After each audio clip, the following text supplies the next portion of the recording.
Latest updates ఎప్పటికప్పుడు పొందడానికి Big TV WhatsApp channel follow అవ్వండి. లింక్ డిస్క్రిప్షన్ లో ఉంది. మీరు నెంబర్ 1 స్టూడెంట్ అయ్యండి యూనివర్సిటీలో.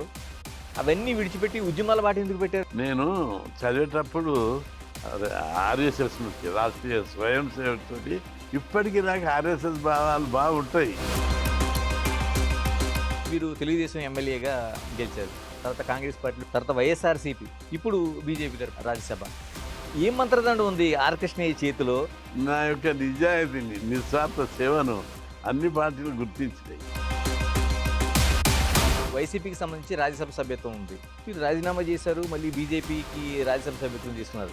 నేను వైసీపీలో ఉన్నాను. ఆయన జగన్మోహన్ రెడ్డి గారు నన్ను గౌరవించి, నాకు కూడా బాధ ఉండే.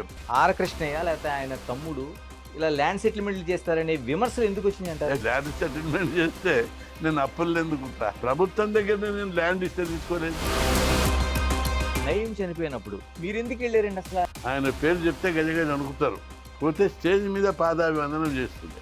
నయం లాంటి రోడ్డు స్టేజ్ మీద మొక్కితే నీ గొప్పతనం తెలవాలని మొక్కుతున్నాను.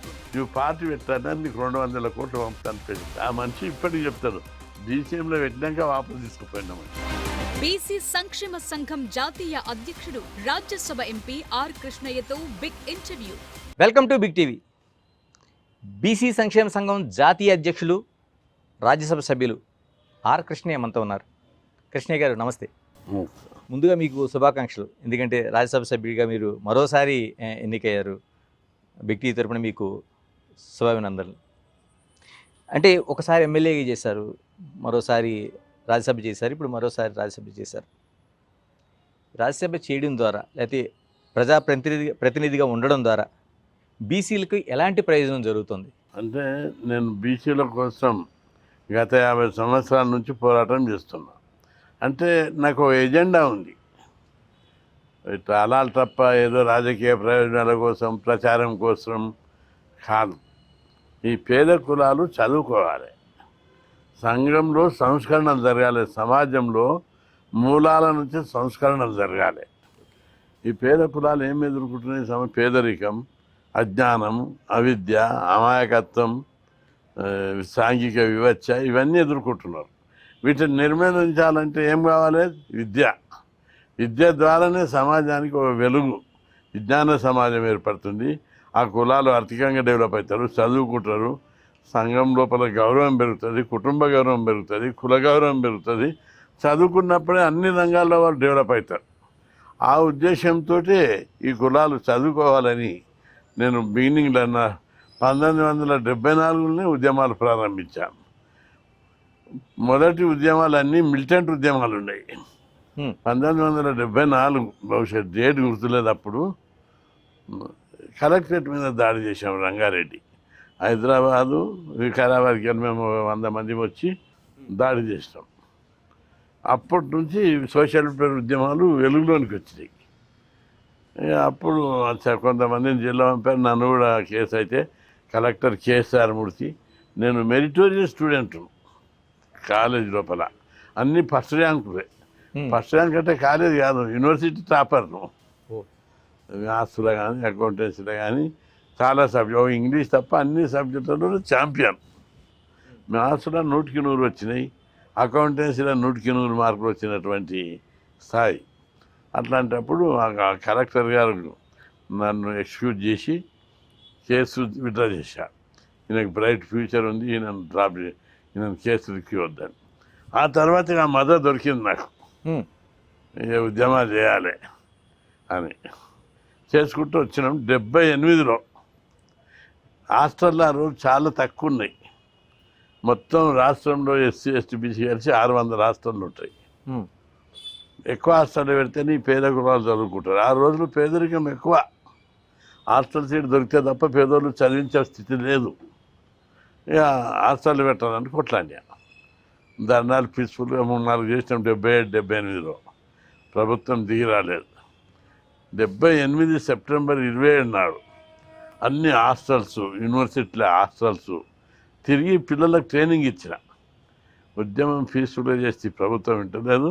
మనం అసెంబ్లీ మీదకి దాడి చేసి పగలగొట్టి ప్రభుత్వంకు గుర్తింపు భయపడేటట్టు చేయాలని చెప్పి social welfare hostel, beach welfare hostel, university హాస్టల్లో 2000 మందిని తయారు చేసిన ఉపన్యాసాలు ఇచ్చి. అసెంబ్లీకి పోవడం అంటే చిన్న విషయం కాదు, లోపలికి పోయి పగలగొట్టడం. పోలీసు ఉంటుంది, అవన్నీ గేట్లు ఉంటాయి, మొత్తం ఫెన్సింగ్ ఉంటుంది. ఇవన్నీ దాటిపోవాలంటే కష్టమని వాళ్ళందరికీ ట్రైనింగ్ ఇచ్చిన. రాళ్ళు పోసుకొని బ్యాగులల్లా జేబులల్లా కంకర్రాలు తెప్పించి దాడి చేస్తేనే మనకు గుర్తింపు వస్తుందని చేసినాం. అందరికీ ట్రైనింగ్ ఇచ్చిన. యూనివర్సిటీ నుంచి 10 బస్సులు ఒకటేసారి ఎక్కి హైజాక్ చేసి అసెంబ్లీ గేట్ ముంగట దిగినాం. చుట్టుపక్కల హాస్టల్లో వచ్చి అక్కడ ఇక్కడ పార్కులో బస్ స్టాండ్లలో ఉన్నారు. వాళ్ళకి వెల్ ట్రైనింగ్ ఇచ్చిన కాబట్టి డౌట్ రాలేదు పోలీసులకు. నేను సీట్ కొట్టి దిగుతుంటేనే అందరు వచ్చేసారు. పోలీసులు గేట్లు పెట్టారు. మొత్తం 100 మంది పోలీసులు ఆ కాలంలో కూడా. నేను ఆ గేట్ పెట్టండి, గేట్ పెడితే ఎట్లా, అది ఎవరు అవతలకి దుంకి గేట్ తీసే పరిస్థితి లేదు. నేను ఒక్కరిని ధైర్యం చేసి గేట్ దుంకి కొడుతుంటే కూడా గేట్ తీసేసిన. 100 మంది లోపలికి పోయి అసెంబ్లీని తుక్కుగా వలగొట్టారు. అంటే అప్పుడు ఎవరు PV Narasimharao? No Chennareddy. Okay. అదే రోజు సాయంత్రం మమ్మల్ని అందరినీ దాదాపు 150 మందిని జైలుకు పంపినారు. కానీ మళ్ళీ మాకు వచ్చి అక్కడ ప్రొఫెసర్ లా కాలేజీ వాళ్ళు కోర్టుకు వస్తే జడ్జిని అంతా కూడా ప్రొఫెసర్ల మాట విని మాకు బెయిల్ ఇచ్చేసారు. అందరం ఊరేగింపు యూనివర్సిటీకి పోయి సాయంత్రం మమ్మల్ని 20 మందిని చెన్నారెడ్డి మీటింగ్ పిలిచారు. మీరు హాస్టల్ కావాలి, అందరికీ స్కాలర్షిప్. అప్పుడు అందరికీ స్కాలర్షిప్ లేదు, కొంతమందికి మాత్రమే స్కాలర్షిప్లు. కొంతమందికి వస్తుంది, అందరికి ఇవ్వాలి. హాస్టల్ 600 ఉన్నాయి, ఇప్పుడు ఇంకొక 500 1000 పెంచాలి అని ఇవన్నీ పెట్టాం. ఫీజులు అందరికి ఇవ్వాలి, మొత్తం ఫీజులు అని ఇవన్నీ పెట్టాం. పెడితే చెన్నారెడ్డి చాలా ఉదారమైనటువంటి మనిషి, చాలా లిబరల్ మనిషి, దిల్దార్ మనిషి. ఏమన్నా ఈ చిన్న వాటికి మరి నాకు ఇంత అసెంబ్లీ ఎందుకు వలగొడతానని అడిగాడు. అంటే మేము పీస్ఫుల్గా ధర్నాలు చేసినాం, ర్యాలీలు చేసినాం, రిప్రజెంటేషన్ చేస్తే ప్రభుత్వం స్పందించలేదు. అందుకే ఈ చర్య గుర్తింపు కోసం చేసినాం అన్నాం. ఈ పిల్లగాడు మా పిల్లగాడే ఏమనకుండా అని పోలీసులకు చెప్పారు. మా ఏరియా దిక్కే చెన్నారెడ్డి, మోమిన్పేట పక్కకు సిరిపూర్ ఉంటుంది, నేను మోమిన్పేట పక్కకి ఇంకోటి రాళ్ళగూడపల్లి. మరి మా పిల్లగాడి నేను ఏమనకుండా అన్నాడు. చాలా గౌరవంగా అందరికీ 500 హాస్టళ్ళు ఒకటే రోజు మంజూరు చేశాడు. 200 బీసీలకు, 200 ఎస్సీలకు, 100 ఎస్టీలకు. స్కాలర్షిప్లు అప్పటి వరకు 100 మంది దరఖాస్తు పెడితే 10 మందికి వచ్చేది.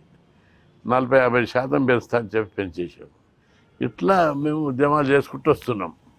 మళ్ళా 1900 ఈ హాస్టల్లో బాగా పెరిగిపోయినాయి. ఎవ్రీ ఇయర్ 400-500 చొప్పున పెరిగిపోతున్నాయి. కానీ క్వాలిటీ ఎడ్యుకేషన్ లేదు అక్కడ. మళ్ళీ క్వాలిటీ ఎడ్యుకేషన్ కావాలంటే గురుకులాలు పెట్టాలని కొట్లాన్ని. 1982లో ముఖ్యమంత్రి విజయభాస్కర్ రెడ్డి ఉన్నాడు. పెద్ద ఎత్తున ఆఫీసుల మీద దాడులు జరిపిన, పగలగొట్టేసాం డైరెక్ట్. అంత మిలిటెంట్ ఉద్యమమే. ఆ ఒక్కరోజు దాడి చేస్తే 40 బస్సులు కాలబెట్టారు పిల్లలు. నేనే వారించిన కాలబెట్టొద్దురని ఆయన, మన ప్రాపర్టీ అని. కాకపోతే ఆఫీసర్లను గిరావు చేయాలి, మంత్రులను గిరావు చేయాలి, కానీ బస్సులు పబ్లిక్ అవి కాలబెట్టొద్దని వారిస్తే కూడా పిల్లల కంట్రోల్ తప్పి 40 బస్సులు పెట్రోల్ పోసి కాలబెట్టారు బషీర్బాగ్లో. ఇప్పటికీ పోలీస్ రికార్డులు ఉన్నాయి. ఆ రోజు తర్వాత విజయభాస్కర్ రెడ్డి పరిగి రామరెడ్డికి చెప్పాడు, ఆయన క్లోజ్ బాగా. రామరెడ్డి ఆ కృష్ణాయని పట్టుకరా, ఏంటిది డిమాండ్ అంటే. నా రామరెడ్డి గారు కారు పంపించిండు యూనివర్సిటీకి. కారు ఎక్కి నేను పోయినా రామరెడ్డి ఇంటికి. పెద్ద ఆయన కోపం మీద ఉన్నాడు, ఇప్పుడు వద్దు కానీ రేపు పోదాం అన్నాడు.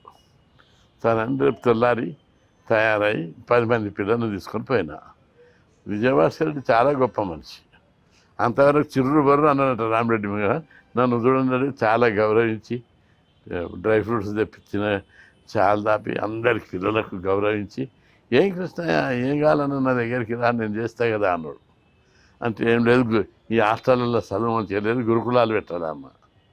పెట్టమంటే ఎంబడే ఎట్లా అన్నాడు. జిల్లాకి 2 పెట్టు. అరే అప్పటి వరకు 3 ఉన్నాయి స్టేట్లా. ఒకటికి నల్లగొండ మునుగోడు దగ్గర, అనంతపురంలో, ఆంధ్ర సైడ్ విద్యాశాఖ కింద. ఒకటేసారి 46 పెట్టమంటారు కదా, పెడతాను ఒప్పుకున్నాడు, మంజూరు చేసాడు. కదా కృష్ణయ్య గారు, ఇంత నెంబర్ 1 స్టూడెంట్ ఎవరైనా ఉంటే ఆయన ఒక ఆఫీసర్ అవ్వాలనుకుంటాడు, లేకపోతే ఇంకా మిగతా చోట్లకి వెళ్ళి ఒక ప్రొఫెసర్ ఇంకోటి అవ్వాలనుకుంటారు. మీరు నెంబర్ 1 స్టూడెంట్ అయ్యండి యూనివర్సిటీలో, అవన్నీ విడిచిపెట్టి ఉద్యమాల బాట ఎందుకు పెట్టారు? అంటే ఎవరైనా స్ఫూర్తి ఉందా ఎవరికైనా? మంచి ప్రశ్న ఇది. నేను చదివేటప్పుడు బాగా వివేకానందంతో, ఆర్ఎస్ఎస్ నుంచి, రాష్ట్రీయ స్వయం సేవకుతోటి ఈ సంఘ సేవాభిలాష పెరిగింది నా లోపల. జీవితం అంటే బతుకు నా కోసమే కాదు, సమాజానికి మేలు చేయాలని ఆర్ఎస్ఎస్ వాళ్ళు బాగా ఇంజెక్ట్ చేశారు నాకు. వివేకానందుడి బోధనల ద్వారా అక్కడ శిక్షకులు ఉంటారు కదా, వాళ్ళు బాగా ట్రైనింగ్ ఇచ్చారు. అదే మైండ్లో కూర్చున్నది. ఇప్పటికీ నాకు ఆర్ఎస్ఎస్ భావాలు బాగుంటాయి. అందరూ ఆర్ఎస్ఎస్ని తప్పుగా అర్థం చేసుకుంటుంది సమాజం. చాలామంది పేషెంట్గా ఆర్ఎస్ఎస్ని విమర్శించడం అవన్నీ. నేను లీడర్ని అయినా ఈ పేద కులాలు ఎస్సీ ఎస్టీ బీసీలు చదువుకోవాలని వేరే రాష్ట్రాలు పెట్టించిన, గురుకులాలు పెట్టించిన, ఫీజు రియంబర్స్మెంట్ పెట్టించిన, అందరికీ స్కాలర్షిప్ ఇచ్చిన, ఇవన్నిటికీ మూలాలు ఎక్కడున్నాయి? నాకు ఆర్ఎస్ఎస్ నుంచి తయారై వచ్చిన కాబట్టి అక్కడ మూలాలు ఉన్నాయి. ఆర్ఎస్ఎస్ ఎప్పుడు నెగిటివ్ అప్రోచ్ ఉండదు. అది అర్థం చేసుకోక వాళ్ళు సరిగా ప్రచారం చేయరు. ఆర్ఎస్ఎస్ భావాలు ఇంత నిస్వార్థంగా ఉంటాయో దాంతో అది ఎక్కువ పబ్లిక్లకు దాని భావాలు వెళ్ళలేక. ఎప్పుడు మీరు ఇంత బీసీ ఉద్యమాలు ఉన్నారు కానీ ఎప్పుడు కూడా మీ మూలాలు ఆర్ఎస్ఎస్ అని ఎప్పుడు కూడా మీరు అంత బహిరంగంగా చెప్పలేదు. చాలా అందరికీ తెలుసు. ఇప్పటికి కూడా నేను తినే ప్లేట్ నేనే కడుక్కుంటా, నా బంధించండి నేనే ఉతుక్కుంటా. ఏదో శాఖల్లో ఉన్నట్టే స్వయం సేవ. మా భార్య గిన్నె కడగొద్దంటే కూడా పక్కకి పెట్టి నేనే కడుక్కుంటా. రోజు కాషాయం లుంగి కడతా ఎప్పుడు.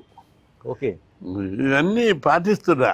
చాలామంది అందులోకి వెళ్ళిపోయినాక పాటించారు. అంతేకాదు ఆర్ఎస్ఎస్ అనేది ఒక గొప్ప నేర్పింది. నిస్వార్థ సేవ, నిష్కామ కర్మ నేర్పింది భగవద్గీతలో ఉన్నటువంటి అంశాలు.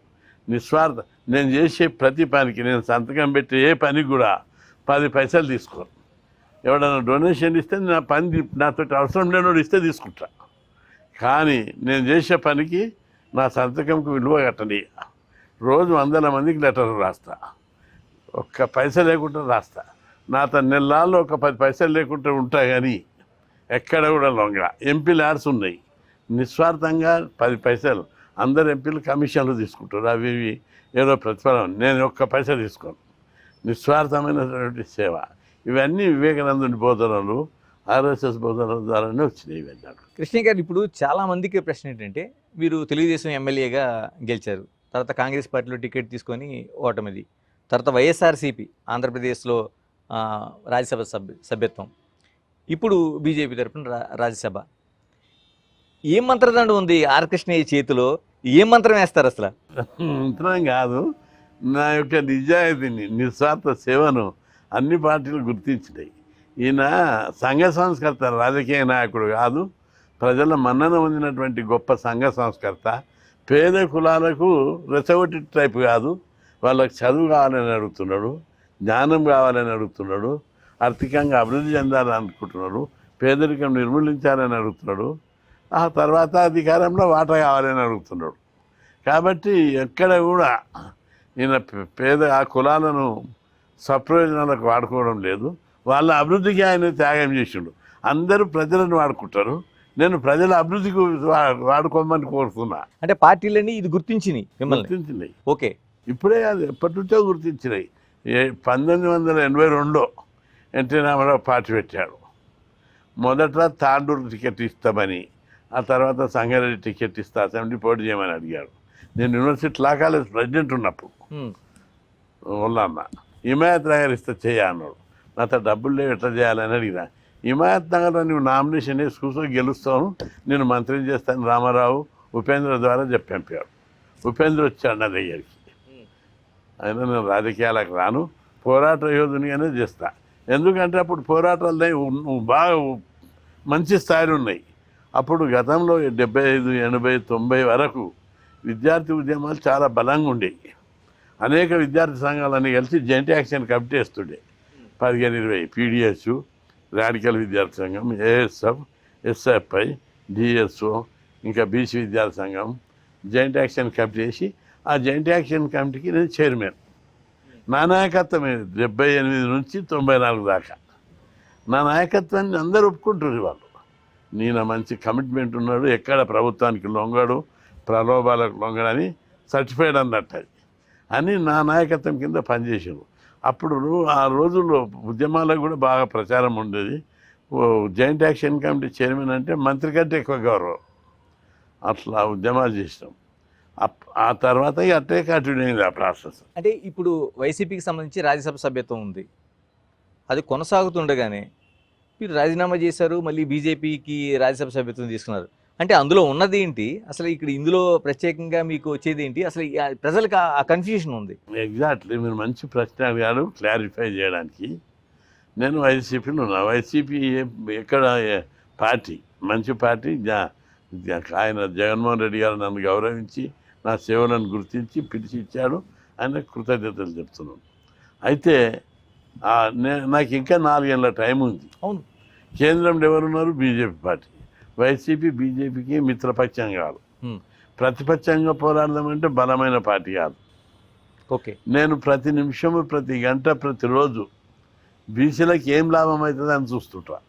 నా జీవితంలో ఏం స్కీమ్ పెట్టియాలి, బీసీలకు ఏం ఉపయోగపడాలి అనేది చూస్తుంటా. ఈ వైసీపీ నుండి బీసీలకు నేను ఏమి చేయలేకపోతున్నానని భావించిన. ఇలా 4 ఏళ్ళు ఉంటే 4 ఏళ్ళు వేస్ట్ అవుతుంది. ఏం చేయాలి? నేను 4 ఏళ్ళు పార్లమెంట్కి పోవాలి, మాట్లాడే టైం ఇవ్వరు, క్వశ్చన్ వల్ల క్వశ్చన్ రాదు, 0 వల్ల మాట్లాడనియరు, మాట్లాడిన దానికి వెయిట్ ఉండదు. పోవాలి, వినాలి, చెప్పింది వినాలి, సంతకం పెట్టాలి, నెల జీతం తీసుకోవాలి. ఇదే పని 1 నెల 2 నెలలు చూస్తే ఇదే అవుతుంటుంది. 4 ఏళ్ళు కూడా ఇదే పని ఉంటుంది. కాబట్టి నేను ప్రతి సంవత్సరం ప్రతి కొత్త పుంతాలో ఉద్యమాన్ని నడిపించిన, ప్రతి సందర్భంలో. లేకపోతే ఇన్ని విజయాలు, నేను విజయాల గురించి కూడా మీకు చెప్తా. ఎన్ని విజయాలు సాధించిన ముఖ్యమంత్రులు బీసీలు ఉన్న రాష్ట్రాల్లో కూడా లేనన్ని స్కీములు ఈ రాష్ట్రంలో పెట్టించిన, అధికారం లేకుండా పోరాటాల ద్వారా. కాబట్టి నా జీవితం మొత్తం పోరాటాల ద్వారా ఈ కులాలకు ఉపయోగపడాలి. అందులో నా తోటి ఉపయోగపడలేను. ఎవరు వదులుకుంటారు? రాజ్యసభ ఎవడు వదులుకోడు. ఆ పదవితోటి ఎంజాయ్ చేస్తారు. ఆ పదవి నేను ఎంజాయ్ కోసం తీసుకోలేదు, నా జాతికి ఉపయోగపడేందుకు ఆయుధంగా వాడుకోవాలని తీసుకున్నా. నాకు కూడా బాధ ఉండే, పాపము ఎందుకు వాళ్ళు అక్కడ ఉంటే ఓ బలం ఉంటుందని. కానీ దానికంటే ముఖ్యం నా ముందున్నటువంటి కర్తవ్యము, నా జాతికి నేను ఉపయోగపడాలి. ప్రతిరోజు, ప్రతి నెల, ప్రతి నిమిషం నా సర్వశక్తులు ఈ జాతికి ఉపయోగపడాలి. నేను బతికున్న కాలంలో నేను నా జాతికి పార్లమెంట్లో బీసీ బిల్లు పెట్టి చట్టసభల్లో రిజర్వేషన్లు సాధించాలి. అందుకోసం అని చెప్పి ఇలా ఉంటే లాభం లేదు రాజీనామా చేసి బయటకు వచ్చాను. వచ్చిన నుంచి అన్ని పార్టీలు కూడా మా దగ్గరికి రా అని అందరూ కూడా నన్ను గుర్తించి పిలిచారు, ఆహ్వానించారు. అన్ని పార్టీలకు నేను కృతజ్ఞతలు చెప్తున్నా. అందరూ కూడా మా పార్టీలకు రా, నీకు మంచి ఆయుధం ఇస్తాం, బీసీల కోసం కొట్లాడు, ఫ్రీ హ్యాండ్ ఇస్తామని చెప్పి ప్రతి పార్టీ కోరింది. కానీ నేను పోలేదు. ఆఖరికి బీజేపీ గొప్ప పార్టీ, మొదట మూలాలు ఉన్న పార్టీ, నాకు ఆర్ఎస్ఎస్ మూలాలు ఉన్న పార్టీని. నా సిద్ధాంతం కూడా అప్పుడు బీజేపీ పార్టీని స్థాపించినప్పుడు నేనున్నా అంట.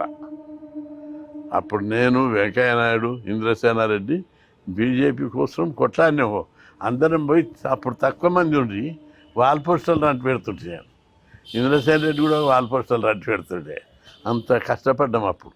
ఆర్ఎస్ఎస్ కోసం, ఏబీ కోసం, బీజేపీ కోసం అనేక త్యాగాలు చేసినాం, ప్రాణాలకు తెగించి పోరాడినాం. అంటే ఆర్ కృష్ణయ్య గారి ప్రయాణం తెలుగుదేశం, అంతకుముందు ఆర్ఎస్ఎస్, తర్వాత కాంగ్రెస్, వైఎస్ఆర్ పార్టీ, ఇప్పుడు బీజేపీ, ఇక్కడతో ఆగిపోద్దా? ఇంకేమైనా ప్రయాణం ఉందా? అంటే మీరు దాన్ని వక్రీకరించవద్దు. బీసీ ఉద్యమం కోసము నేను తెలుగుదేశంలో ముఖ్యమంత్రి అభ్యర్థిగా పోయినా, అసెంబ్లీలో ఎవరి గురించి మాట్లాడినా? బీసీల గురించి మాట్లాడినా.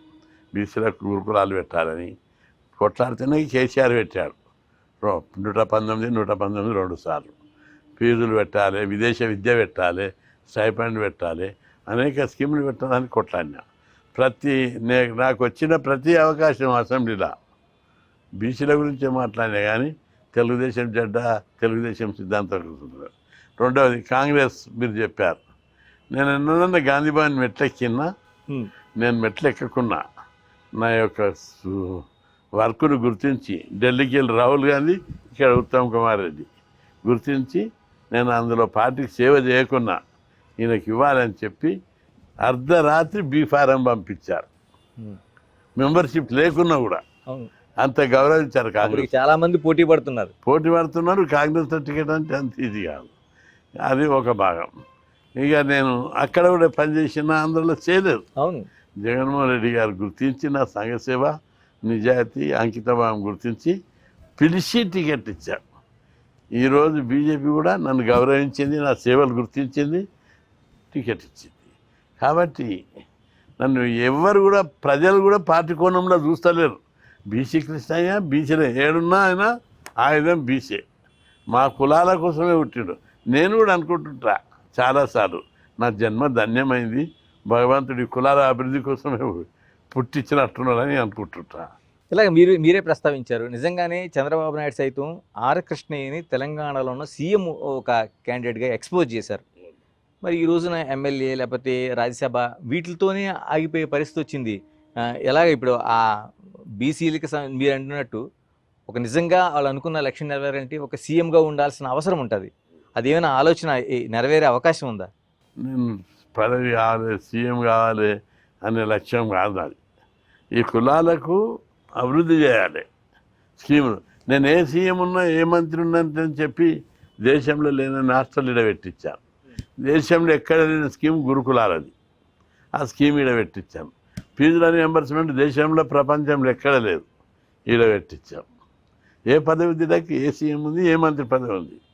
నాకు ప్రజా ఉద్యమాలనే ఎక్కువ నమ్ముకున్నా తప్ప పదవులను ఎక్కువ నమ్ముకోలేదు.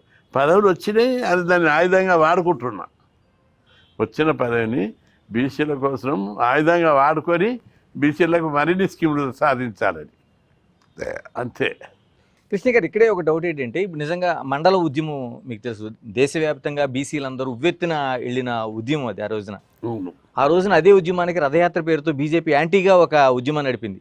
అందులో ఇప్పుడుండే మనకి ప్రధాని మోదీ ఉన్నారు, ఎల్కే అద్వానీ ఆ రోజున సారథ్యం వహించారు దీనంతటికి. చివరికి విపి సింగ్ దాని నుంచి ఆయనకి విత్డ్రా చేసుకుంటే పదవి కూడా కోల్పోవాల్సి వచ్చింది. అలాంటి అంటే బీసీ ఉద్యమానికి వ్యతిరేకంగా, అంటే మండల ఉద్యమానికి వ్యతిరేకంగా ప్రయాణించిన ఒక పార్టీలోన ఇప్పుడు మీరు తీసుకొని ప్రయాణం చేస్తున్నారు రాజ్యసభలో, అదేమి అభ్యంతరకరం కాదా? అంటే ఇక్కడ మనం అర్థం చేసుకునే కోణం పరిశీలించాలి. ఏ పార్టీ అయినా అనేక పరిణామాలు చెందుతున్నాయి పాజిటివ్గా. బీజేపీ పార్టీ కూడా ఈరోజు ప్రధానమంత్రిని ఏ పార్టీ అయినా బీసీలను చేసిందా? కాంగ్రెస్ పార్టీ కానీ, జనతా పార్టీ కానీ, అనేక పార్టీలు పరిపాలించినాయి. ఉమ్మడి పార్టీలన్నీ కలిపి కూడా బీసీని ప్రధానమంత్రి చేసిందా? చేయలేదు.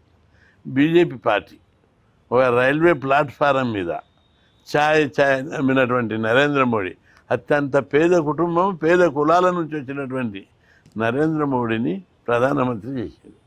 అంటే మరి ఎందుకు చేసింది?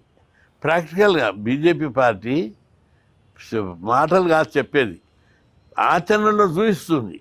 ఇంకొకటి, పోయినసారి రామ్నాథ్ కోవింద్ రాష్ట్రపతి, ఆయన ఎవరు? ఎస్సీ.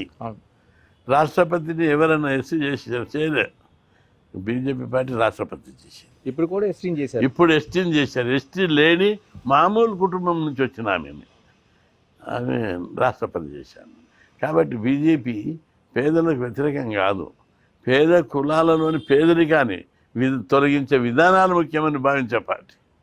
నేను గుర్తించిన రెండోది, దానిలో ఉన్న మూలాల నుంచి వచ్చిన కాబట్టి అక్కడ నేను ఉన్నప్పుడు, ఆర్ఎస్ఎస్ ఉన్నప్పుడు కానీ బీజేపీ ఉన్నప్పుడు, ఆ పార్టీలు ఉన్నప్పుడు, అప్పుడు ఆర్ఎస్ఎస్ ఉంటే ఎవరి ఖర్చులు వాళ్ళే భరించాలి. ఆర్ఎస్ఎస్లు ఉన్నోళ్ళు ఎవరి డబ్బులు వాళ్ళదే.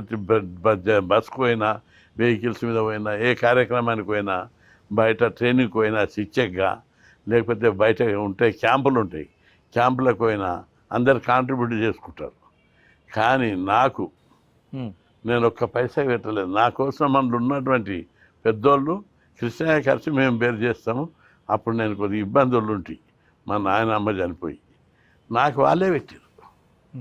నన్ను బాగా ప్రమోట్ చేశారు వాళ్ళు. నన్ను ఢిల్లీకి పంపడానికి నా స్పీచు, ఆర్గనైజింగ్ ఎబిలిటీ, జనాన్ని గెదర్ చేసే పద్ధతి చూసి హిందీ నేర్పి ఢిల్లీలో పెడదాము, నాగపూర్కి హిందీ ఢిల్లీకి పంపుదామని చూశారు. అప్పుడు నేను బీసీ అని తెలుసు కదా వాళ్ళకు. అందులో చాలామంది హేమాయములు ఉన్నారు, రెడ్డిలు ఉన్నారు, బ్రాహ్మణులు ఉన్నారు, వైశ్యులు ఉన్నారు, మహామేధావులు ఉన్నారు. వాళ్ళందరినీ పక్కకు పెట్టి ఒక మామూలు బీసీ కుటుంబం నుంచి వచ్చిన నన్ను ఎందుకు ప్రమోట్ చేశారు?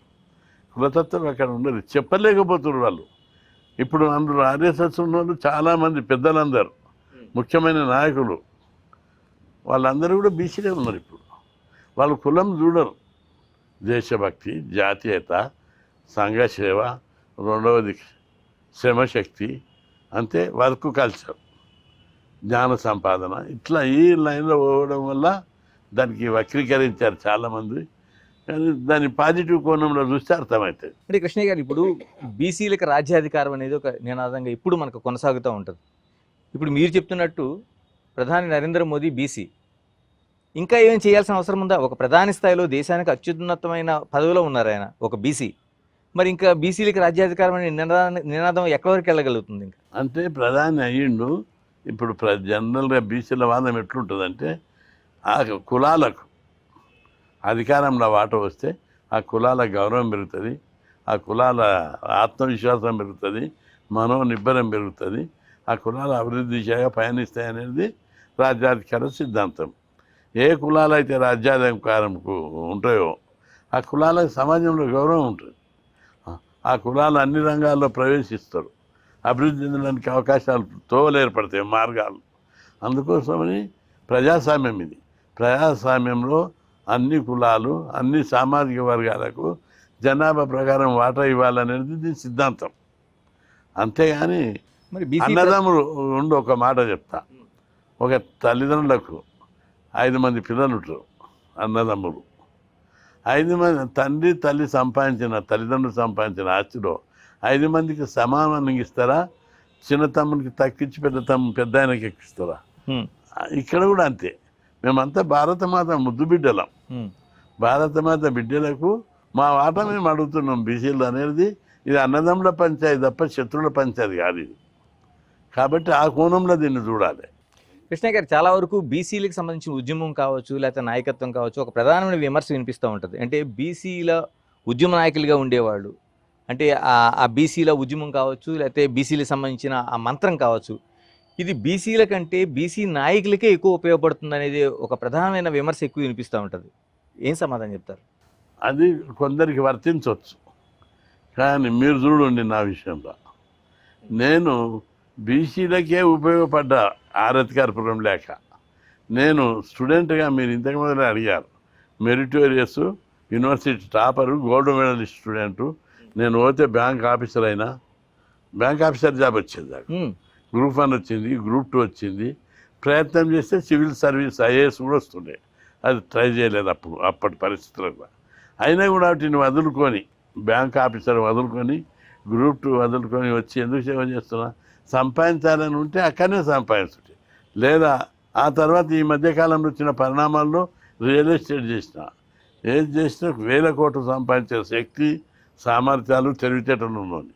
కానీ ఎందుకు చేయలేదు? నాకు డబ్బు అధికారం కాదు, నా జాతికి న్యాయం జరగాలి, నా జాతి అభివృద్ధి చెందాలి. ఈ కులాలను అజ్ఞానం నుంచి, అమాయకత్వం నుంచి విముక్తి చేసి వీళ్ళని సమాజంలో గౌరవప్రదమైనటువంటి జీవితం గడపాలి, పేదరికం నుంచి విముక్తి చేయాలని ఒక ఆశయం కోసం వచ్చి పోరాడుతున్నా. ఆ దిశగా ప్రయాణించాను, చాలా సాధించాను. ఎందుకంటే మీరు ఒకటి గుర్తుపెట్టుకోండి, మొన్న గుజరాత్, మధ్యప్రదేశ్ నుంచి అనేక రాష్ట్రాల యొక్క సర్వేలు చూసినాం. అక్కడ ఉద్యోగుల శాతము కేంద్రంలో అయితే 15 దాటలేదు బీసీల ఉద్యోగులు, టోటల్ ఉద్యోగులలో. ఆ ఇతర రాష్ట్రాల్లో చూస్తే 20-25 కంటే ఎక్కువ దాటలేదు. మన తెలంగాణలో 60% మంది ఉద్యోగులు బీసీలే ఉన్నారు, టీచర్లలో కానీ ఏ ఉద్యోగంలో తీసుకో. ఇదంతా ఎట్లా అయింది? చదువు. 2 రాష్ట్రాల్లో కూడా. ఆంధ్రప్రదేశ్లో ఎలా ఉందండి పరిస్థితి? అక్కడ కూడా మంచి డెవలప్మెంట్ ఉంది. మొన్న విడిపోయినాయి, కానీ ఆ కంబైన్డ్ ఉన్నప్పుడే అన్నిటికీ చదువుకోవడం, ఉద్యోగాల కోసం అనేకమైనటువంటి పరిణామాలు, మార్పులు తీసుకొచ్చాం మనం. అంటే మీరు బీసీల ఆత్మగౌరవానికి సంబంధించి, అంటే బీసీలు బాడుగు నేతలు అంటే ఎక్కడ సహించలేదు. మీరు ఒక ఉద్యమం చేశారు, అలా అన్న ఒక మీడియా ప్రస్తావన అవసరం లేదు కానీ ఆ పేరు జైల్లో కూడా తీసుకెళ్లే పరిస్థితి మీరు తీసుకొచ్చారు. ఎట్ ది సేమ్ టైం బీసీల ఆత్మగౌరవం తాకట్టు పెట్టేలాగా, లేకపోతే బీసీ ఉద్యమాన్ని క్యాష్ చేసుకునే వారికి ఏం చేయాల్సిన అవసరం ఉంది? అంటే బీసీలలో ఎవరన్నా ఆత్మగౌరవాన్ని దెబ్బతీస్తే వాళ్ళని తప్పనిసరి పబ్లికే వెలివేస్తారు. వేరే సొసైటీ వెలివేయవలసిన అవసరం లేదు. ఎందుకంటే ఇవి వాలంటరీ ఆర్గనైజేషన్. ఒక వ్యక్తి నీతి నిజాయితీ అనేది ఆ వ్యక్తి యొక్క, ఆ సంస్థ యొక్క నాయకుని యొక్క నైతిక విలువలను బట్టి ఉంటుంది. ఇప్పుడు నేనైనా బౌండరీస్, నా బౌండరీస్ నేనే గీసుకోవాలి. దాన్ని ప్రజలు గుర్తిస్తారు లేదా పార్టీలు గుర్తిస్తాయి. నన్ను గుర్తించే కదా ఈరోజు అందరు గౌరవించేది. నాలోని చిత్తశుద్ధిని, అంకిత భావాన్ని, నిజాయితీని గుర్తించి చేస్తున్నారు. కృష్ణయ్య గారు, మీ రాజ్యసభకి వెళ్ళేటప్పుడు మీ అఫిడవిట్ చూస్తే ఒక్క నయా పైసా కూడా అప్పు లేదు. ఉన్నది లేదని అందులో పెట్టినట్టున్నారు మీ అఫిడవిట్ లో. 2 కోట్ల మీద అప్పు ఉంది. అప్పు ఉంది, ఓకే. అంటే ఫస్ట్ ఒకసారి పోయినప్పుడు అప్పు లేదు, ఇప్పుడు ఉండదు. ఈ మధ్య అంటే అప్పు కావచ్చు, ఆదాయం కావచ్చు. ఇప్పుడు ఇలా వచ్చిన తర్వాత ఆర్ కృష్ణయ్య ఆదాయం ఎక్కడి నుంచి వస్తుందనే ఒక ప్రశ్న సహజంగానే వస్తుంది. పెద్ద రోజు ఉద్యమాలు చేస్తాడు, రోజు దన్నాలు మీటింగ్లు పెడతాడు, పైసలు ఎక్కడ. నాకు వారసత్వంగా మా నాయన నుంచి, మా అమ్మమ్మ నుంచి వచ్చినటువంటి భూమి 60-70 ఎకరాలు ఉంటుంది. నేను 20 ఎకరాలు సంపాదించాను పంటల మీద. మీరు భూస్వామి? భూస్వామి నేను. మా నాయన 300 ఎకరాల భూస్వామి. పటేల్ మా నాయన, పెద్ద భూస్వామి. ఆ కాలంలో జమీందార్ ఆయన. పోలీస్ పటేల్, మాలీ పటేల్ అన్నీ ఆయననే. ఆ ఏరియా కింగు నిజాం సర్కార్. అంత దార్కారి భూస్వామి, అన్నీ ఉన్నాయి. కాకపోతే కాలక్రమం లోపల ఆయన చనిపోయిన తర్వాత డిఫరెన్స్ వచ్చి దెబ్బతిన్నది. కానీ నేను చదువుకున్న భూమి, నేను పెద్ద అయినాకనే నా వాటా మా అమ్మమ్మది నాకు ఆటోమేటిక్గా 30 ఎకరాలు వచ్చింది. మా నాయన దగ్గరికి వెళ్ళి 20 ఎకరాలు నేను కొట్లాడి తీసుకున్నా మా అన్నల దగ్గర. మా నాయన పేరు మీద లేకుండేది కొన్ని వేరే ఇష్యూల. ఆ తర్వాత తీసుకున్నా, సాగు చేసిన. మళ్ళీ నేను కొంత భూమి కొన్నా. చెరుకు పంట ఎవ్రీ ఇయర్. వ్యవసాయంలో కూడా నేను ధీటైన వ్యవసాయం చేసిన. అందరు వ్యవసాయంలో లాస్ అంటారు, లాస్ కాదు. నేను హైదరాబాద్కు పాల చెరుకు వేసిన. చెరుకు పండించి పాల చెరుకు ఉంటుంది కదా, అది 1 నెల 5 లారీలు 1 నెల చెరుకు సప్లై హైదరాబాద్కి చేసిన.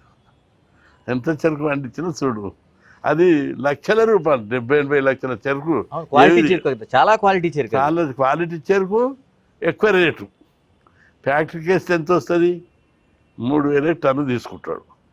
కొట్టడానికి 500 అవుతుంది, లారీకి 500 అవుతుంది, మిగిలేదు 2000, 1800.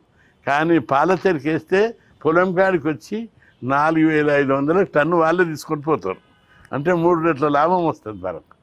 అట్లా నేను కొన్ని దశాబ్దాలు పండించిన. 90 నుంచి మొన్న కరోనా వచ్చిందాకా.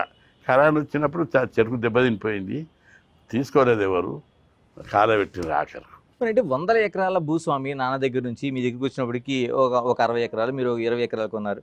ఇంత భూస్వామిగా ఉన్నప్పుడు ఆర్ కృష్ణయ్య లేకపోతే ఆయన తమ్ముడు ఇలా ల్యాండ్ సెటిల్మెంట్లు చేస్తారనే విమర్శలు ఎందుకు వచ్చినాయి అంటారు? ఎక్కడ రాలేదు. ల్యాండ్ సెటిల్మెంట్ చేస్తే నేను అప్పులు ఎందుకుంటా?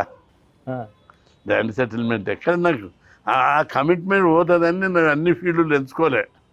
నేను వ్యాపారం చేయగలుగుతుంటే, ల్యాండ్ సెటిల్మెంట్ చేయగలుగుతుంటే, డిస్ప్యూట్ చేయగలుగుతుంటే. ప్రభుత్వం దగ్గర నేను ల్యాండ్ ఇస్తే తీసుకోలేదు.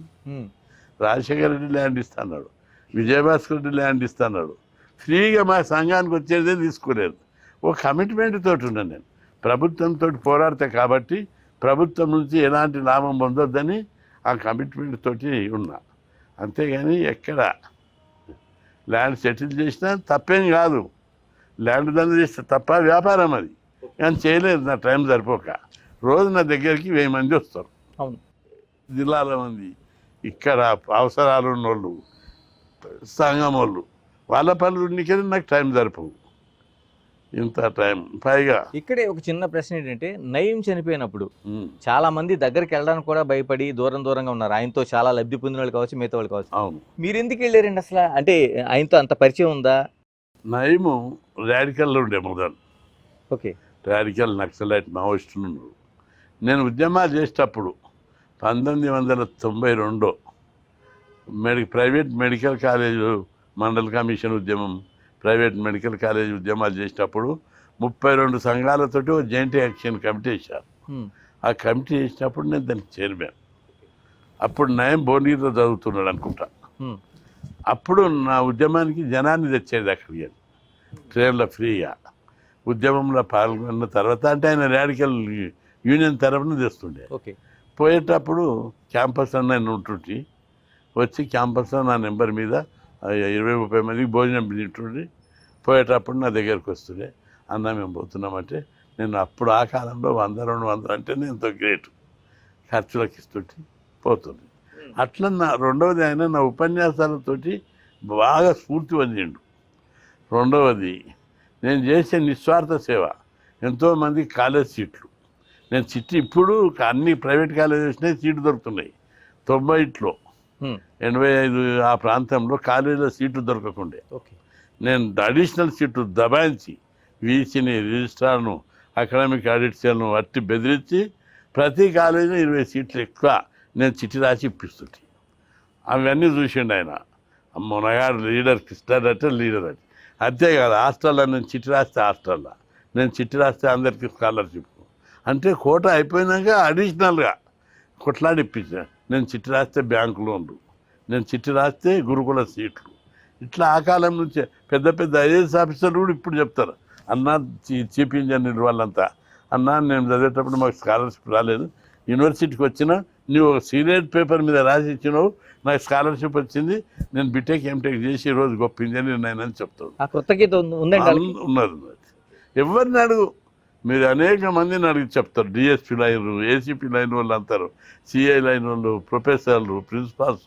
మన ప్రిన్సిపాల్ చెప్తున్నాడు, నేను చిట్టి రాసినందువల్ల నేను చదువుకొని ఇంత గొప్పని అయినా అంటాడు. అట్లా నయం కూడా నా వల్ల ప్రేరణ పొందిండు, స్ఫూర్తి పొందిండు. నేనంటే ఆదర్శంగా తీసుకున్నాడు. ధైర్య సాహసాలు, నాయకత్వ లక్షణాలు, స్పీచ్ పవరు, ఇవన్నిటితోటి ఆకర్షణ పొందిండు. ఆయన ఎంత ఆకర్షణ పొందిందంటే ఆయన పేరు చెప్తే గజగజ అనుకుంటారు. కానీ అనేక మీటింగ్లో, ఉరుసు మీటింగ్లో, వినాయక చవితి మీటింగ్లో ఆయన పెట్టిన వాటికి కూడా నేను పోయినా. పోతే స్టేజ్ మీద పాదాభివందనం చేస్తుండే. అందరు ఆశ్చర్యపోతుండే, అరే నయంను చూసి వ్యవస్థ అంతా గజగజలాడుతుంటే నయమే వచ్చి అన్న పాదాభివందనం చేస్తున్నాడు. అది కూడా గ్రేట్గా చెప్తుంటే, అన్న నేను సాటుకు మొక్కగలుగుతా, అది కాదు నయం లాంటి వాడు స్టేజ్ మీద మొక్కితే నీ గొప్పతనం తెలవాలని మొక్కుతున్నా అంటుండే. అంత కమిట్మెంట్ నా పట్ల. మరి చనిపోయే టైంకి ఒక క్రిమినల్గా చనిపోయాడు కదా, అప్పుడు కూడా మీకు ఎక్కడ తప్పుగా వర్ణించిన నయం అంత దుర్మార్గుడు కాదు. 1-2 కేసులు ఆయన ఎవరైతే తన ఆ నయంను చంపడానికి ప్రయత్నం చేస్తున్నారో నయం అప్పుడే చంపడానికి పోతుండే. అంతేగాని తనకు తానుగా దుర్మార్గుడు అయి ఎవరిని అనవసరంగా చంపినటువంటిది ఆయన చరిత్రలో లేదు. రెండవది నేను అనేక సందర్భాలు నయం కూడా చెప్పిన, నువ్వు రాడికల్స్ తోటి పెట్టుకోవద్దు పంచాయతీ, వాళ్ళు సమాజం కోసం చేస్తున్నారు. సిద్ధాంతపరంగా విభేదాలు ఉంటే వేరే విషయం, పంచాయతీలు పెట్టుకోకని చెప్పేవాడిని. నా మాట కూడా గౌరవించేవాడు. రెండవది నయంతో అందరూ లబ్ధి పొందారు, నేను లబ్ధి పొందలే. నయం ఒకటి ప్రపోజల్ ఇచ్చిండే నాకు, నువ్వు పార్టీ పెట్టాలని నీకు 200 కోట్లు పంపుతాను చెప్పా. ఆ మనుషులు కూడా ఉన్నారు ఇప్పటికీ. ఓకే. ఆ మనిషి ఇప్పటికి చెప్తాడు, డీసీఎంలో పెట్టినాక వాపసు తీసుకుపోయినామని. నేను వాళ్ళకి అవైలబుల్ కాలేదు, నేను తప్పించుకోవడానికి చూసా.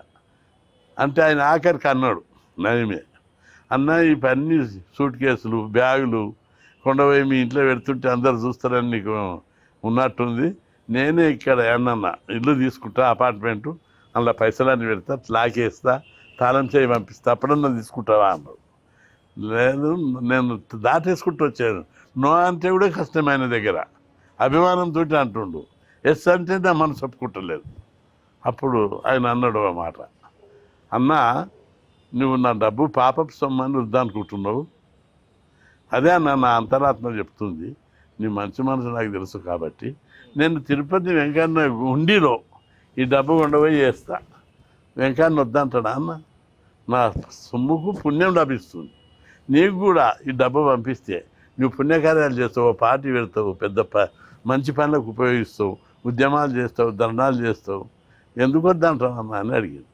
అంటే చాలా చాలా సూటి ప్రశ్న అది. అయితే నేను ఆయన మనుషులు ఒకరిద్దరు పేర్లు చెప్తలేను కానీ ఇప్పటికి ఉన్నారు వాళ్ళందా. ఏమన్నా నయమని ఇట్లా చెప్తున్నాడు, మరి నువ్వు ఎందుకు ఒప్పుకుంటలేవు అంటే నా అంతరాత్మ ఎందుకు ఒప్పుకుంటలేదని అన్న. అంతే అది చెప్పారు ఆయనకు. ఆయన గొప్ప మనసు, అందుకే ఆయనకి ఇంత ఇస్తా అన్న. నాకు భగవంతుడు ప్రేరణ ఏం కల్పించిండు, అన్నకి ఈ డబ్బని పంపించాడు, ఆయన తీసుకుంటలేడు, నేను చేయలే అని అన్నాడు. కృష్ణయ్య గారు, మీరు చాలా కాలంగా అంటే 1970s నుంచి విద్యార్థి దశ నుంచి మీరు పోరాటం చేస్తున్నారు. స్టిల్ ఇప్పటి వరకు ఎక్కడా కూడా అలుపెరగిన పోరాటం. ఇప్పుడు వచ్చేటప్పుడు కూడా మీరు రాజ్యసభ సభ్యుడిగా ఉన్నా సరే మీ చుట్టూ అదే జనం, అదే సమస్యలు, వాటి పరిష్కారం. 2 తెలుగు రాష్ట్రాల్లో కూడా బలమైన బీసీ ఉద్యమం ఎందుకు ఏర్పడటం లేదు అసలు? అంటే కృష్ణయ్య గారు ఒక్కళ్ళాటోళ్ళు ఆ పోరాటం చేస్తూ పోతున్నారు. అంటే బలమైన బీసీ ఉద్యమం ఉంది, ఉండేప్పటికైనా అన్ని పార్టీలు బీసీ ముఖ్యమంత్రి అని ఒప్పుకుంటున్నాయి. 2014లో తెలంగాణ ఉద్యమం బలంగా ఉంది. చంద్రబాబు గారు సర్వే చేపించి బీసీ ముఖ్యమంత్రి చేస్తా అన్నాడు. వాదం బలంగా ఉండేప్పటికనే కదా. బీజేపీ పార్టీ కూడా మొన్నటి ఎన్నికల్లో బీసీ ముఖ్యమంత్రి చేస్తానని కేంద్ర మంత్రి అమిత్ షా ప్రకటించారు. బీసీ వాదం బలంగా ఉన్నందుకే కదా. అన్ని పార్టీలు బీసీ వాదం బలంగా ఉన్నదనేది గుర్తించినాయి. ఇక్కడ ఉన్నటువంటి బీసీ వాదం దేశంలో ఎక్కడ లేదు. బీహార్లో లేదు, యూపీలో లేదు. అక్కడ కులాల వాదం ఉంది, ఒక్కొక్క కులంది అట్లా. ఇక్కడ బీసీ వాదం ఉంది, బలంగా పోయింది. ఈ వాదం మరి మేము పోరాడేది వచ్చిందా? మేము పోరాడపట్టుకని వచ్చింది. కాకపోతే నేను రాజకీయ పార్టీ పెట్టలేదు. చాలామంది అది రాజకీయ పార్టీ పెడితే పరిపక్వత వస్తుంది అని చెప్పి, కానీ నేను దాన్ని డైవర్ట్ చేయలేదు. నాకుండే కొన్ని కారణాలు నాకు ఉన్నాయి. అయితే బీసీవాదం బలంగా ఉంది, రాజకీయ రూపం సంతరించుకోలేదు కాబట్టి ఇట్లాంటి మాటలు వస్తున్నాయి అప్పుడప్పుడు. కృష్ణయ్య గారు, చివరిగా చెప్పండి, ఆర్ కృష్ణయ్య గారు అంతిమ లక్ష్యం ఏంటి? ఈ ఉద్యమాన్ని నడిపించడానికి మీకు వారసులు ఎవరు? ఉద్యమం నడిపించడం అనేది బీసీ ఉద్యమకారులు అందరినీ నడిపిస్తారు. నేను అనేక మందిని నాయకులను తయారు చేశాను, నా కొడుకుతో సహా అందరినీ. వాళ్ళందరూ ఇప్పుడు మల్లేష్ ఉన్నాడు, గుజ్జకృష్ణ ఉన్నాడు, కృష్ణమోహన్ ఉన్నాడు, చాలామంది నాయకులు ఉన్నారు. వాళ్ళందరూ నడుపుతారు. రెండవది, ఈ ఉద్యమం పవిత్రమైంది. ఈ ఉద్యమాన్ని ఇప్పుడు నా ప్యారలాల్గా కూడా అనేక మంది ఉద్యమాలు చేసిండ్రు, వాళ్ళు నిలబడలేకపోయారు. ఇందులో పవిత్రత ఉంది, పవిత్ర సంకల్పం ఉంది, పవిత్ర ఆశయాలు ఉన్నాయి. అందుకే ఉదాహరణకు నేనేమిటి ఉద్యమాలు చేసినా, పేద కులాలు బీసీలు, ఎస్సీలు, ఎస్టీలు చదువుకోవాలి, అందుకు హాస్టల్ పెట్టాలని పోరాడినా. ఈ కులాలకు మంచి స్టాండర్డ్ ఎడ్యుకేషన్ కావాలని కొట్లాడినా. గురుకులాలు 1500 గురుకులాల్లో ఈరోజు 8 లక్షల మంది చదువుకుంటున్నారు. హాస్టళ్లలో 6000 హాస్టల్లో 6 లక్షల మంది చదువుకుంటున్నారు. ఫీజు రియంబర్స్మెంట్ పథకం పెట్టాను. ఇంజనీరింగ్ విద్యార్థులకు ఒక్కొక్కరికి 2 లక్షలు, 1 నుంచి 2 లక్షల ఫీజు ఫ్రీగా వస్తుంది గవర్నమెంట్ నుంచి. 30 లక్షల మంది ఫీజు రియంబర్స్మెంట్ బెనిఫిట్ పొందుతున్నారు. ప్రతి ఒక్కరికి స్కాలర్షిప్ 30 లక్షల మందికి వస్తుంది. ఇట్లా ప్రతి ఒక్కరు స్టడీ సర్కిల్స్ ఏర్పాటు చేసినాం, జిల్లాకు ఒకటి. అదేవిధంగా విదేశ విద్య కోయటోళ్లకు స్టైపెండ్ పెట్టించాము. ఇవన్నీ స్కీములతోటి చదువుకుంటున్నాం. ఈ కులాలు డెవలప్ అవుతున్నాయి. ఇవి ఒక మంచి పరిణామం సమాజం లోపల. అందుకే నన్ను ఎవరైనా రాజకీయ నాయకుడిగా చూడరు, గొప్ప సంఘ సంస్కర్తగా చూస్తారు. ఓ కేంద్ర మంత్రి మనోళ్ళు ఇక్కడ తక్కువ, కానీ నన్ను బీసీల కంటే కూడా, బీసీల కంటే ఎస్సీలు అన్నాను నేను, కానీ బీసీల కంటే ఇతర వర్గాలు ఎక్కువ గుర్తించాయి. ఎస్సీలు గుర్తించారు, ఓసీలు గుర్తించారు. బీసీలలో కొంత అభిమానులు చాలా ఉన్నా కొంతమంది నాయకుల స్థాయి లోపలనే కొద్దిగా అసూయపడతారు. అంతిమ లక్ష్యం ఏంటి అసలు? ఎక్కడి వరకు మీ ప్రయాణం? నా ప్రయాణం చాలా దూరం వచ్చిన ఈ స్కీమ్లు దేశమంతటా పెట్టేయాలనేది ఒక ఆబ్జెక్టివ్. ఏది? చదువు కోసం. ఓకే. హాస్టళ్ళు, గురుకులాలు, ఫీజు రియంబర్స్మెంటు, స్కాలర్షిప్లు దేశంలో ఎక్కడ లేవు. ఇవి అన్ని రాష్ట్రాల్లో పెట్టేయాలి ఒకటి. ఇది రాజ్యాధికారంలో అసెంబ్లీ, పార్లమెంట్లో రిజర్వేషన్లు పెట్టేయాలి. లోకల్ బాడీ రిజర్వేషన్లకు రాజ్యాంగబద్ధత కల్పించాలి. రెండవది, ఈ కులాలకు ఆర్థిక, విద్యా, ఉద్యోగ, ఆర్థిక, రాజకీయ రంగాల్లో జనాభా ప్రకారం వాటా రావాలి. అప్పుడే ఈ కులాలు అభివృద్ధి చెందుతాయి. పేదరికం లేనటువంటి కులాలు కావాలి. పేదరికం పాటలు కట్టారు చాలామంది, ఆకలి లేని రాజ్యం కావాలని. అందుకే అది ఆకలికి తావులేనటువంటి, పేదరికానికి తావులేనటువంటి సమాజ నిర్మాణం కోసం, ఒక్క అమాయకులను లేనటువంటి సమాజం. స్వామి వివేకానందుడు, ఆది శంకరాచార్యుడు, గాంధీ, సర్దార్ వల్లభాయ్ పటేల్, అనేక మంది మహాత్ములు కలలు కన్నటువంటి అంబేద్కర్, ఇట్లా ప్రతి మహానాయకుడు, పూలే, సామాజిక న్యాయం, సమాజం, ఆర్థికంగా అందరూ అభివృద్ధి చెందడం, రాజకీయంగా వాటా లభించడం, ఈ సమాజ నిర్మాణం కోసమే పోరాడినా. అది తప్పనిసరి రాజ్యాధికారం వస్తుంది, రాజ్యాధికారంలో వాటా వస్తుంది. ఇది భారతమాత పుత్రులం మేము, మా అన్నదమ్ముల పంచాయతీ ఇది, మా వాటా మాకు కావాలనేది పోరాటం. థ్యాంక్ యూ కృష్ణయ్య గారు, థ్యాంక్ యూ వెరీ మచ్. ఇది టోటల్గా అంటే బీసీ ఉద్యమం అనేది ఒక పవిత్రమైన ఉద్యమం. ఈ ఉద్యమం ఇలా కొనసాగుతూ ఉంటుంది, అది రాజ్యాధికారం వరకు వెళ్తుంది, రాజ్యాధికారంలో స్పష్టమైన వాటా కోసం పోరాడుతుంది.